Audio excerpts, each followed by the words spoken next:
Mesdames et messieurs, merci de rester fidèles à la plateforme Dakar Academy. Aujourd'hui, pour votre rubrique personnage du jour, nous vous proposons Lamartine. Qui est Lamartine? Lamartine, c'est un écrivain français du 19e siècle et l'un des fondateurs de ce qu'on appelle aujourd'hui le romantisme. Mais Lamartine également est une figure assez énigmatique, assez polyvalente d'une certaine manière. Parce que Lamartine a été connu d'abord comme un personnage, en tout cas un auteur lyrique, à travers effectivement ce qui est convenu d'appeler le lyrisme personnel, qui est en tout cas le premier principe de ce qu'on appelle le romantisme. Alors, Lamartine est lyrique. Pourquoi? Lamartine, à travers les méditations poétiques, nous voyons un auteur immensément lyrique. D'ailleurs, il lança la fameuse boutade qui consiste effectivement à dire que ce n'était pas de l'art, c'était le soulagement de mon cœur.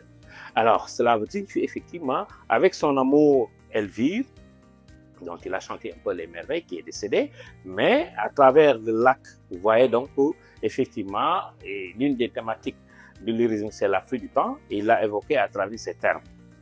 Alors, ô temps, suspends ton vol, et vous, heure propice, suspendez votre cours, laissez-nous savourer les rapides délices des plus beaux de nos jours. Cela signifie effectivement que le temps, parfois, est l'ennemi de l'homme. Et c'est l'une des thématiques marquantes de ce qu'on appelle le romantisme. Mais Alphonse de Lamartine est également un auteur très engagé. Le même Lamartine qui disait que ce n'était pas de l'art, c'était le soulagement de mon cœur, c'est le même Lamartine qui est devenu pour dire quoi? Ah frère, le temps n'est plus où j'écoutais mon âme se plaindre et soupirer comme une faible femme.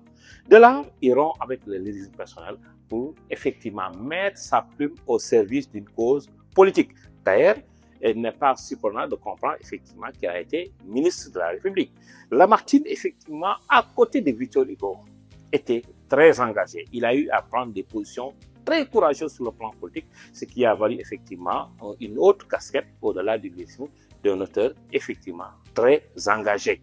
Donc retenez bien, Alfred de Musset, quand on le dit, il faut dire qu'on pense au romantisme. Le romantisme, ça fait penser au courant, en tout cas du 19e siècle, l'un des courants les plus marquants.